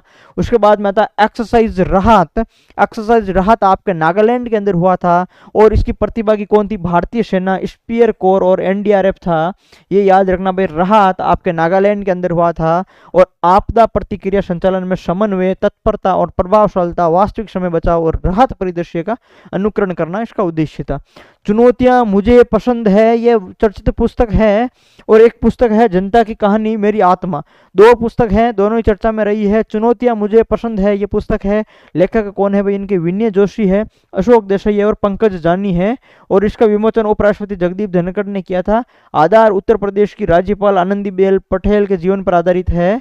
और ये जनता की कहानी मेरी आत्मा आपके लेखक है बंडारू दत्तात्रेय, हरियाणा के राज्यपाल हैं, और इनका भी विमोचन है आपके किसने किया है, दोनों का विमोचन आपके जगदीप धनखड़ ने किया उपराष्ट्रपति। और जनता की कहानी मेरी आत्मा ये आपके हरियाणा के राज्यपाल की है भाई, ठीक है, ये इंपॉर्टेंट है। जनता की कहानी मेरी आत्मा बंडारू दत्तात्रेय की है, और ये चुनौतियां मुझे पसंद है विनय जोशी की है भाई, अशोक देसाई और पंकज जानी इनकी है, और ये आपके आनंदीबेन पटेल पर आधारित है। अब अगला देखो, rising north east investor summit, यानी उत्तरी पूर्व जो राज्य है उनका आपके इन्वेस्टर समिट है, कहाँ पर हुआ, आपके नई दिल्ली के अंदर हुआ, ये याद रखें भाई, कहाँ पर हुआ, नई दिल्ली के अंदर हुआ था। और इसके आयोजक कौन है, पूर्वोत्तर क्षेत्र के विकास मंत्रालय और आपकी फिक्की और इन्वेस्ट इंडिया इसके जो है आयोजक है। उद्देश्य है कि उत्तरी पूर्वी क्षेत्र को निवेश और विकास का केंद्र बनाना इसका उद्देश्य है। निवेशक आपके रिलायंस, अडानी, वेदांता वगैरह है, और आपके जो फोकस सेक्टर वगैरह है कौन कौन से सेक्टर फोकस रहे हैं, आपको याद रखना है कि भाई rising north east investor summit है वो कहाँ पर हुआ था, क्योंकि आपके एक दिल्ली ऑप्शन देते हैं और बाकी जो है आपके नॉर्थ ईस्ट के स्टेट है जो उनके नाम देते हैं, तो वहां पर तो अपन थोड़ा कंफ्यूजन हो सकता है, तो आप दिल्ली याद रखें। इसका 9वां अंतर्राष्ट्रीय समुद्री सुरक्षा सम्मेलन है वो आपके सिंगापुर के अंदर हुआ था। विश्व बैंक समूह युवा शिखर सम्मेलन की बात करें तो वाशिंगटन डीसी के अंदर हुआ था भाई। भारतीय प्रतिनिधि यहाँ पर डॉक्टर सालक शामेजा बाड़मेर राजस्थान के थे, डॉक्टर सालक शामेजा बाड़मेर राजस्थान के थे, और इन्होंने भारत का प्रतिनिधित्व किया था कहां पर, विश्व बैंक समूह युवा शिखर सम्मेलन वाशिंगटन डीसी के अंदर इन्होंने क्या है अपना प्रतिनिधित्व किया था भाई। उसके बाद में देखो आप अगला, विश्व विश्व हाइड्रोजन शिखर सम्मेलन की यदि हम बात करें, ये आपके रॉटरडम नीदरलैंड के अंदर हुआ था, और भारत का प्रतिनिधित्व किया केंद्रीय नवीकरणीय ऊर्जा मंत्री के सचिव है मंत्रालय के संतोष कुमार सारंगी। यानी विश्व हाइड्रोजन शिखर सम्मेलन रॉटरडम नीदरलैंड के अंदर हुआ, और आपके प्रतिनिधित्व किया था संतोष कुमार सारंगी। मैंने आपको 4 बार ये चीज बता दी है। विश्व बैंक भूमि सम्मेलन की यदि बात करें तो ये आपके वाशिंगटन डीसी के अंदर हुआ था, और यहाँ पर भारत ने क्या किया, स्वामित्व योजना और ग्राम मानचित्र मंच के माध्यम से जो है भारत ने अपनी भूमिका निभाई थी, ये प्रदर्शन किया था। 78वीं विश्व स्वास्थ्य सभा की बात करें तो ये आपके कहां पर, जिनेवा के अंदर हुआ है, और यहाँ पर जो है भारत को वो आपका ट्रैकोमा वाला सर्टिफिकेट दिया था। और वैश्विक स्वास्थ्य एजेंडा, महामारी समझौता या पेंडिंग आपके पेंडेमिक जो एग्रीमेंट है वो यहाँ पर आपके स्वीकारा गया था, अपनाया गया था। One world for health, theme क्या है भाई, वन वर्ल्ड फॉर हेल्थ इसकी थीम थी। और उसके बाद में बात करें अगला कि 2025 वैश्विक अंतरिक्ष अन्वेषण सम्मेलन, ठीक है, 2025 वैश्विक अंतरिक्ष अन्वेषण सम्मेलन की बात करें तो वो आपकी यशोभूमि द्वारका जो के अंदर है आपके नई दिल्ली के अंदर, वहां पर हुआ है। इसरो, इंटरनेशनल एस्ट्रोनॉटिकल फेडरेशन, इन दोनों के द्वारा आयोजित थे। विषय था रीचिंग न्यू वर्ल्ड्स ए स्पेस एक्सप्लोरेशन आपके रेनेसेंस। तो ये भी ध्यान में रखें आप, जो है विषय याद वगैरह नहीं है तो कोई बात नहीं। यहाँ पर जो है RSSB का ट्रेंड ये है कि कौन सा सम्मेलन कहाँ पर हुआ। ठीक है, 3 बातें याद रख लेना। युद्धाभ्यास कौन सा कहाँ हुआ, किन के मध्य हुआ, कौन सा सम्मेलन कहाँ हुआ, और किस डेट को कौन सा दिवस मनाया जाता है, और उनकी थीम क्या है। ये प्रश्न फिक्स आते हैं भाई। ठीक है, विश्व फिनटेक शिखर सम्मेलन कहाँ हुआ, सीधा प्रश्न आएगा, विश्व फिनटेक शिखर सम्मेलन कहाँ हुआ, बेंगलुरु के अंदर हुआ भाई।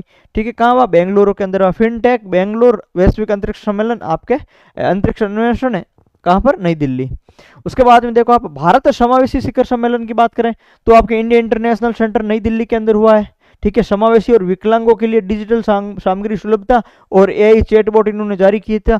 भारत समावेशी शिखर सम्मेलन कहाँ पर, आपके दिल्ली में। विश्व, ये इंपॉर्टेंट है भाई, ये इंपॉर्टेंट है काफी, विश्व सर्वदर्शीय मनोरंजन शिखर सम्मेलन की यदि हम बात करें तो ये कहाँ पर हुआ, आपके जियो वर्ल्ड कन्वेंशन सेंटर कहाँ पर, मुंबई के अंदर हुआ भाई। ठीक है, नरेंद्र मोदी जी ने यहाँ पर उद्घाटन किया था और थीम क्या थी, कनेक्टिंग क्रिएटर्स और आपके कनेक्टिंग कंट्रीज। उसके बाद में आप देखो आगामी कुछ सम्मेलन है, जैसे इंडिया स्पेस कांग्रेस की बात करें वो आपके जून के अंदर हुआ था नई दिल्ली के अंदर। और उसके बाद में ई गवर्नेंस राष्ट्रीय सम्मेलन कौन सा था, 28वां ई गवर्नेंस का राष्ट्रीय सम्मेलन, ये भी जून के अंदर विशाखापट्टनम के अंदर हुआ। विषय था विकसित भारत, सिविल सेवा और डिजिटल। और विंग्स इंडिया 2026 आपके जो है 2026 के अंदर जनवरी के अंदर होगा। कहाँ पर होगा, हैदराबाद के अंदर होगा भाई विंग्स इंडिया। और इसकी थीम क्या है, भारतीय विमानन डिजाइन से लेकर स्थिरता तक। उसके बाद में देखो भारत की पहली आपके इमर्सिव आर्ट प्रदर्शनी की यदि बात करें, भारत की पहली आपके इमर्सिव आर्ट प्रदर्शनी की बात करें तो ये लियोनार्डो दा विंची और विंसेंट वैन गॉग की जो कृतियां हैं उनकी अत्याधुनिक तकनीक के माध्यम से प्रदर्शित इनको किया गया था। और ये कहाँ पर किया गया था, ये आपके प्रोमेनेड जो मॉल है दिल्ली वहां पर किया गया था। सीधा पूछा जाएगा भारत की पहली इमर्सिव आर्ट प्रदर्शनी है वो कहाँ पर जो है आयोजित की गई थी, आपको सीधा आंसर देना है दिल्ली। कृति का नाम पूछे तो 2 याद रखें, एक तो लियोनार्डो दा विंची और एक विंसेंट वैन गॉग, 2 की कृति। ये जो है आपके अति महत्वपूर्ण है। ये सिरुई लिली महोत्सव है वो आपकी किस स्टेट का है, सीधा सा प्रश्न आता है, मणिपुर का है भाई। उखरुल मणिपुर के अंदर ये मनाया गया था महोत्सव। मणिपुर का राज्य पुष्प की बात करें ये कौन है, सिरुई लिली है। उनकी खोज 75 वर्ष का जो उत्सव है वहां पर हुई थी। ये दुर्लभ फूल केवल सिरुई पहाड़ियों में पाया जाता है और ये मई जून के अंदर खिलता है भाई। तो सिरुई लिली मणिपुर याद रखना इंपॉर्टेंट है। और उसके बाद में राष्ट्रीय महिला आयोग की आपके कैंपस कॉलिंग पहल, राष्ट्रीय महिला आयोग की कौन सी पहल भाई, राष्ट्रीय महिला आयोग की कैंपस कॉलिंग पहल आपके कहां पर, मेरठ के अंदर स्वामी विवेकानंद शुभ भारती विश्वविद्यालय के अंदर। कॉलेज विश्वविद्यालय परिसरों में लैंगिक संवेदनशीलता, यौन उत्पीड़न को रोकथाम और साइबर सुरक्षा जागरूकता बढ़ाना, ये कॉलिंग पहल चलाई गई थी। यानी किसके द्वारा चलाई गई थी, ये ऐसे पूछा भी जा सकता है। तो राष्ट्रीय महिला आयोग, दूसरा पहल का नाम कैंपस कॉलिंग पहल, तीसरा कहां से, मेरठ से स्वामी विवेकानंद शुभ भारती विश्वविद्यालय। चौथा इसका उद्देश्य क्या है, तो कॉलेज परिसरों के अंदर लैंगिक संवेदनशीलता एक तो उद्देश्य है, यौन उत्पीड़न को रोकथाम और आपके साइबर सुरक्षा के प्रति जागरूकता स्थापित करना। और ये क्या करेंगे, कैसे करेंगे, तो कार्यशाला आयोजन करेंगे, सेमिनार का आयोजन किया जाएगा, इंटरेक्टिव सत्र है वो लगाए जाएंगे और इनके माध्यम से ये होगा। सागर में समान पहल, ये क्या है भाई, समुद्री क्षेत्र में महिलाओं की भागीदारी और लैंगिक समानता बढ़ाना है। और उद्घाटन कहाँ पर हुआ भाई, मुंबई के केंद्रीय पतन पोत परिवहन जलवायु आपके परिवहन मार्ग आपके जो है मंत्री सर्वानंद सोनोवाल है, इन्होंने उद्घाटन किया था, मुंबई के अंदर किया था। उद्देश्य था आपको याद रखना 2030 तक तकनीकी समुद्री भूमिकाओं में आपके 12% क्या होना चाहिए भाई, महिला का प्रतिनिधित्व होगा। और ये जो है वित्तीय सहायता महिलाओं की वगैरह है, चलो ये अपने को ध्यान नहीं रखनी है। आगे देखो नई दिशा एपाथ बैक टू लर्निंग, क्या है, नई दिशा एपथ बैक टू लर्निंग, यानी स्कूल जो छोड़ चुके बच्चे हैं उन बच्चों को पुनः शिक्षा से जोड़ना। क्या भाई, नई दिशा एपथ बैक टू लर्निंग, नाम से स्पष्ट है। कहां पर हुआ, दिल्ली के अंदर। कहां पर, दिल्ली के अंदर हुआ। और स्कूल छोड़ चुके बच्चे को पुनः शिक्षा प्रणाली से जोड़ना। गतिविधि क्या है, घर घर जाकर संवाद करना, स्कूल एनजीओ सामाजिक कार्यकर्ताओं के साथ समन्वय करना, दाखिल सहायता और परामर्श केंद्र करना। उसके बाद में क्या है, गुजरात सरकार का पोर्टल तेरा तुझको अर्पण, ये कौन सा भाई, ये साइबर अपराध से संबंधित है और ये मैंने आपको बता दिया था कौन सा भाई, तेरा तुझको अर्पण। मैंने आपको बहुत बार बताया है, याद रखना। प्रश्न आता है कि ये पोर्टल किस सरकार ने लॉन्च किया या किस स्टेट ने लॉन्च किया, तो गुजरात का। सीधा सीधा प्रश्न आएगा, सहयोग पहल, सहयोग पहल का संबंध किससे है, तो ये सहयोग, सहयोग का मतलब हो गया जो शहरी गरीब है, शहरी गरीब को जो सरकार के द्वारा जो योजनाएं चलाई जाती है उन योजनाओं तक आसान जो है पहुंच, यानी सहज सरल आपके पहुंच होनी, यानी सहयोग बात है कि शहरी जो गरीब है उनको सरकारी कल्याणकारी योजनाओं तक आसान पहुंच सुनिश्चित करना। और ये कहां पर, भुवनेश्वर, और ये किस स्टेट द्वारा चलाई गई है, सहयोग पहल ओडिशा के द्वारा चलाई गई है भाई। उसके बाद में बात करें इंदिरा सौरा गिरी जला विकासम योजना तेलंगाना द्वारा, ये मैंने आपको जो है आपको टेलीग्राम पे भी बताई थी। इंदिरा सौरा गिरी जल विकास योजना आपके तेलंगाना के अंदर जो है चलाई गई है। आदिवासी किसानों को सौर ऊर्जा आधारित सिंचाई सुविधा प्रदान करना इसका उद्देश्य है। लाभार्थी कौन है, आदिवासी है, और इनको 5 से 7.5 हॉर्स पावर के मुफ्त सोलर पंप है वो आपके प्रदान किए जा रहे हैं। उसके बाद में देखो विकसित कृषि संकल्प अभियान, ठीक है, 29 मई से आपके 12 जून तक, 29 मई से कब तक, 12 जून तक चला। उद्देश्य क्या है, आपके जो खरीफ का अभी मौसम में है, खरीफ के मौसम के अंदर आपके यहाँ कम लागत पर उन्नत कृषि बढ़ाना, सहयोग कृषि कल्याण मंत्रालय प्लस आईसीआर। लक्ष्य क्या है, 1.30 करोड़ किसानों तक आधुनिक तकनीक और सरकारी योजनाओं का लाभ सुनिश्चित करना। उत्पादकता और पोषण युक्त खाद्य को है बढ़ाना, यानी विकसित कृषि संकल्प अभियान। यदि डेट पूछे यहाँ की, इसकी डेट याद रखनी है 29 मई से 12 जून। और उद्देश्य भी याद रखना, खरीफ मौसम, उद्देश्य क्या याद रखोगे, खरीफ मौसम और किसान कल्याण मंत्रालय प्लस आईसीआर, यहाँ पर ये तीनों चीज आपको याद रखनी है भाई। उसके बाद में देखो अगला दीप्ति, अगला क्या है, दीप्ति प्लस आपके क्या है, आपके जो है जीईपीपी के बीच समझौता हुआ, यानी उद्योग और आंतरिक व्यापार संवर्धन विभाग, क्या है, उद्योग और आंतरिक व्यापार संवर्धन विभाग, इसके साथ में global energy alliance for people and आपके क्या है प्लानेट, इनके मध्य क्या हुआ, समझौता हुआ है। किस उद्देश्य से लेकर समझौता हुआ है, तो ये ऊर्जा से संबंधित है भाई। भारत में स्वच्छ ऊर्जा और विनिर्माण क्षेत्रों में, यानी विनिर्माण क्षेत्र और स्वच्छ ऊर्जा में नवाचार, स्थिरता और उद्यमिता को क्या देना, बढ़ावा देना। यानी भारत के अंदर स्वच्छ ऊर्जा की बात करें या विनिर्माण क्षेत्र के अंदर बात करें तो उनके अंदर नवाचार लाना, स्थिरता जो है वो आपके रखनी, और इसके अलावा यहाँ पर जो है उद्यमिता को बढ़ावा देना क्या है, इनका उद्देश्य है। और जो है इन दो संस्थाओं के मध्य क्या हुआ है, इनका एक आयोजन हुआ है या फिर एक समझौता हुआ है। कौन कौन सा, उद्योग एवं आंतरिक व्यापार संवर्धन विभाग और आपके ग्लोबल एनर्जी अलायंस फॉर आपके पीपल एंड प्लानेट, इन दोनों के मध्य हुआ है। और ये पहल क्या है, एनर्जी, ये एक पहल है इन दोनों के मध्य, एक पहल भी इन्होंने जो की है कौन सी, ये आपके एंटाइंस पहल है, यानी एनर्जी ट्रांजिशन इनोवेशन चैलेंज आपके प्लेटफॉर्म है। और ये आपके जो है इसमें इतने रुपए तक का पुरस्कार दिया जाएगा। क्लाइमेट टेक स्टार्टअप का समर्थन और नेट जीरो लक्ष्य रखा गया है। उसके बाद में देखो आप अगला डीएसटी और डीआरडीओ के बीच में समझौता, ठीक है भाई, किन किन के मध्य, डीएसटी यानी आपकी डीएसटी मतलब हो गया आपके विज्ञान एवं प्रौद्योगिकी विभाग है, या department of science and technology की बात करें तो विज्ञान और प्रौद्योगिकी विभाग, एंड आपके कौन है, डीआरडीओ रक्षा अनुसंधान संस्थान, इन दोनों के मध्य क्या है, आपके समझौता हुआ है। भारत की अंतरिक्ष जो स्थितिजन्य जागरूकता है उसकी क्षमताओं को सुदृढ़ करना, और ये जो है यहाँ पर जो आपके एराइज नैनीताल और आपके आईआरडी जो देहरादून संस्था है, ये इन संस्थाओं के माध्यम से किया गया। और इसके अलावा याद रखना अडानी और भूटान जल विद्युत समझौता हुआ है, यानी भूटान के साथ में अडानी ने जो है आपके समझौता किया है जल विद्युत का। अडानी समूह drug green power corporation Bhutan की है, इनके साथ में जो है आपके समझौता हुआ है। 5000 मेगावाट जल विद्युत परियोजनाओं का संयुक्त विकास करेंगे दोनों। वांगचू जल विद्युत परियोजना 51% जो है आपके कौन देगी भाई, ये आपके ड्रग ग्रीन पावर कॉर्पोरेशन देगी। और 49% कौन है, आपके अडानी है। तो अडानी भूटान जल विद्युत वांगचू परियोजना है, याद रखें। भारत और डेनमार्क के मध्य जो है आपके समझौता हुआ नई दिल्ली के अंदर। ये भी क्या है भाई, ऊर्जा क्षेत्र में सहयोग बढ़ाना, सौर ऊर्जा, पवन ऊर्जा, हरित हाइड्रोजन और ऊर्जा दक्षता के अंदर क्या करना, सहयोग बढ़ाना। भारत और डेनमार्क के मध्य समझौता हुआ है कहाँ पर, दिल्ली के अंदर। और उसके बाद में बात करें संसदीय समितियों के बारे में, यहाँ से जो है आपके प्रश्न आने की संभावना ही है। तो देखो संसदीय समितियों की घोषणा यहाँ आपके लोकसभा अध्यक्ष ओम बिरला ने मई 2025 के अंदर की। लोक लेखा समिति की बात करें, पीएससी की पब्लिक अकाउंट्स कमेटी की बात करें तो उनके अध्यक्ष किसको बनाए हैं, एक तो ये चीज़ इंपॉर्टेंट है यहाँ पर याद रखें, केसी वेणुगोपाल को बनाया है। स्टार मार्क कर लें भाई, किसको बनाया, केसी वेणुगोपाल को। उद्देश्य तो आपको पता ही है, के की रिपोर्ट की जांच करते हैं, सरकारी वे की समीक्षा करती हैं भाई। उसके बाद में अनुमान समिति की बात करें, एस्टीमेट कमेटी, संजय जायसवाल को इसका अध्यक्ष बनाए हैं। सार्वजनिक उपक्रम पब्लिक अंडरटेकिंग कमेटी की बात करें तो आपके वैजयंत पांडा जो बीजेपी से संबंधित है, वैजयंत पांडा, ठीक है, वैजयंत पांडा बीजेपी से संबंधित है, इनको बनाया गया भाई, ठीक है। तो सार्वजनिक उपक्रम वैजयंत पांडा, अनुमान समिति आपके संजय जायसवाल और आपकी पीएससी केसी वेणुगोपाल है। याद रखना इन तीनों का नाम है, इनके अध्यक्ष ही पूछे जाते हैं। और इसके बाद में जीनोम संपादित चावल की नई किस्में, ये हम पढ़ चुके हैं भाई। जीनोम संपादित चावल की नई किस्में जो है आपमें है, ये आपके एक कमला और एक कौन सी है भाई, पूसा डीएसटी राइस फर्स्ट है, ठीक है भाई। डीआरआर धान 100 कमला और पूसा वाली है।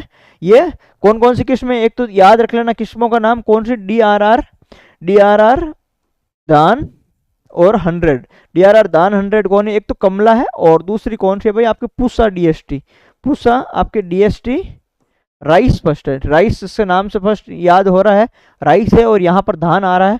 कमला आए तो थोड़ा डाउटफुल है, तो दोनों याद रखें। नई दिल्ली लोकार्पण किया गया था, नई दिल्ली केंद्रीय कृषि आपके मंत्री शिवराज सिंह चौहान उनके द्वारा।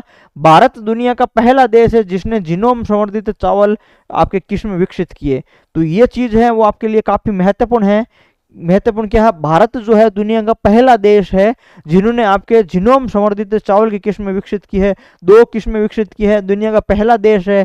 तो आपको याद ही रखनी है भाई, किस्मों के नाम भी याद रखने हैं, इंपॉर्टेंट है। देखो कमला है, कमला की यदि बात करें डीआरआर धान 100 की तो आईसीआर भारतीय चावल अनुसंधान संस्थान आईआरआर हैदराबाद और सांबा मैसूरी जो है इन्होंने मिलकर के किया है। और यदि पूसा डीएसटी राइस 1 की बात करें तो आईसीआर भारतीय कृषि अनुसंधान संस्थान और आपके नई दिल्ली और इन्होंने जो है आपके मिलकर के किया है। इनका जो है ये संस्थान है जिन्होंने इनका विकास किया है। हालांकि ये जो विकास की संस्थान तो नहीं पूछी जाती हैं, लेकिन ये जरूर पूछा जाएगा कि जो भारत दुनिया का पहला देश बना है जिन्होंने जीनोम संवर्धित चावल की किस्में विकसित की है, तो वो कौन सी किस्में निम्न में से है या कौन से नहीं है। तो डीआरआर धान 100 एंड कमला विकसित की है, या आरपीएससी में एज ए स्टेटमेंट के रूप में भी ये प्रश्न जो है आ सकता है भाई, इंपॉर्टेंट प्रश्न है। और दुनिया का सबसे कड़वा प्राकृतिक यौगिक कौन सा है, तो आपके ओलिगोपोरिन डी है दुनिया का सबसे कड़वा प्राकृतिक यौगिक है। और इसका स्रोत क्या है भाई, आपके अमोरोपोटिया स्टेपिका है। और ये आपके क्या है, कहाँ से, मशरूम, ठीक है, मशरूम से शायद लिया गया है। और जर्मनी लीबनिज इंस्टीट्यूट फॉर आपके food system biology plant biochemistry है। विशेषता क्या है, प्राकृतिक रूप से सबसे कड़वा यौगिक है ये। तो ये याद रखना, ओलिगोपोरिन डी नाम याद रख लेना बस। दुनिया का पहला कंप्यूटर जो इंसानी दिमाग और सिलिकॉन को जोड़ता है, यानी सिलिकॉन और इंसानी दिमाग को जोड़ता है, ऐसा दुनिया का पहला कंप्यूटर कौन सा है, कॉर्टिकल लैब्स आपके कंपनी है हमें ऑस्ट्रेलिया की, उन्होंने बनाया है भाई। नाम रहा है उनका CLI बायोलॉजिकल कंप्यूटर या सिंथेटिक बायोलॉजिकल इंटेलिजेंस इन्होंने रखा है। लोकार्पण बार्सिलोना के अंदर किया है। तो ये जो चीज़ें हैं वो हम क्या है अपने काम की नहीं, इंटरनेशनल आ गया।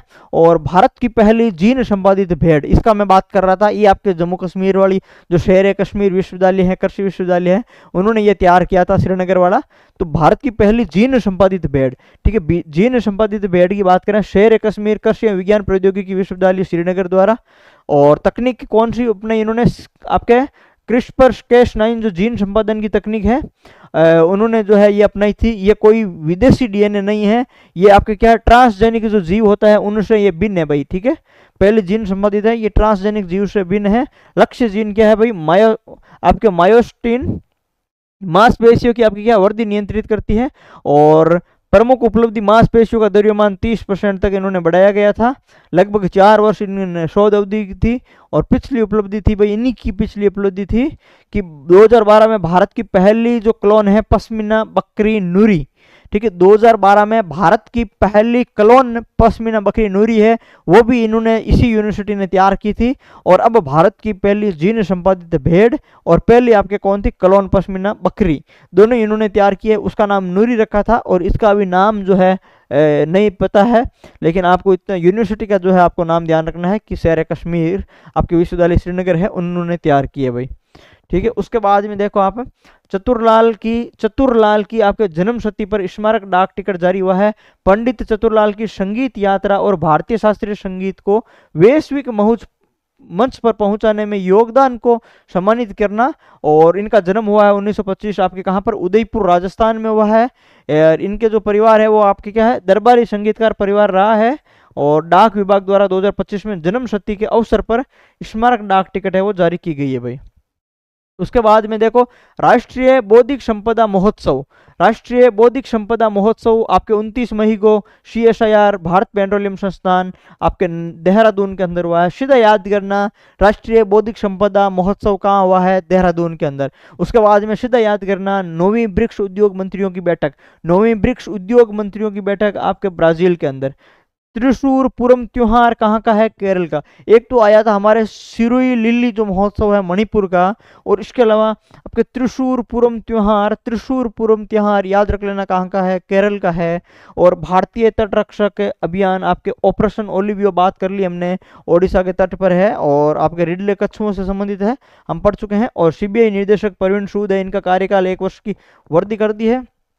उसके बाद में देखो DRDO अध्यक्ष और रक्षा अनुसंधान जो विभाग के सचिव है डॉक्टर समीर वी कामत है, इनका कार्यकाल भी 1 साल बढ़ा दिया है। ओडी इंडिया के ब्रांड एम्बेसडर नीरज चोपड़ा को बनाया गया भाई, ओडी इंडिया का ब्रांड एम्बेसडर। और आपके Bissell home care India brand ambassador Kareena Kapoor को बनाया गया है। मुंबई पुलिस के नए कमिश्नर आपके देवेन भारती। और IIT रुड़की, JNU और जामिया विश्वविद्यालय के बाद में क्या है, तुर्की के जो है इन्होंने जो है आपका कॉन्ट्रैक्ट है इन्होंने भी तोड़ दिया। पहले JNU और आपके जामिया विश्वविद्यालय ने जो तुर्की के साथ में जो आपके कॉन्ट्रैक्ट कर रखे थे वो तोड़े थे, और अब इन्होंने IIT रुड़की ने भी तोड़ दिए भाई, ठीक है। महाराष्ट्र सरकार लंदन नीलामी यानी नागपुर भोंसले वंश की ऐतिहासिक तलवार, सॉरी ठीक है, यानी महाराष्ट्र सरकार की जो है आपके तलवार नीलामी हुई थी। नागपुर भोंसले वंश की ऐतिहासिक जो तलवार है वो आपके 47 लाख रुपए में खरीदी थी। संस्थापक आपके कौन है, रघुजी भोंसले हैं। तो हालांकि ऐसे प्रश्न हमारे नहीं पूछे जाते हैं। और उसके बाद में देखो अगला महत्वपूर्ण है, कुछ दिवस है हमारे प्रश्न है जो यहाँ से प्रश्न पूछे जाते हैं भाई, कहाँ से, यहाँ से दिवस से जो है RSSB का ट्रेंड है क्या है, दिवस से जरूर प्रश्न पूछते हैं और थीम है वो जरूर पूछते हैं। तो ये हमारे लिए कुछ महत्वपूर्ण हो सकती है। जैसे 1 मई अंतर्राष्ट्रीय श्रम दिवस क्या है, इंपॉर्टेंट है भाई आपका, ठीक है। महाराष्ट्र और गुजरात दिवस तो नहीं, 1 मई अंतर्राष्ट्रीय श्रम दिवस इंपॉर्टेंट है। और 3 मई अंतर्राष्ट्रीय विश्व प्रेस स्वतंत्रता दिवस इंपॉर्टेंट है, विश्व प्रेस स्वतंत्रता दिवस इंपॉर्टेंट है। इनकी थीम क्या थी भाई, reporting in the brave new world, the impact of AI on press freedom and the media. उसके बाद में बात करें 4 मई विश्व हास्य दिवस, अंतर्राष्ट्रीय अग्निशमन दिवस है। 5 मई विश्व हाथ स्वच्छता दिवस, थीम क्या भाई, ये दास्ताने हो सकते हैं, ये हमेशा हाथ की स्वच्छता है। और अंतर्राष्ट्रीय मिडवाइफ्स दिवस है आपका, इसकी थीम है दाइयाँ प्रत्येक संकट में महत्वपूर्ण है भाई, ठीक है। दाई माँ है, अभी अजमेर वाली थी उनको भी पुरस्कृत किया था, तो 5 मई को मनाया जाता है मिडवाइफ्स दिवस।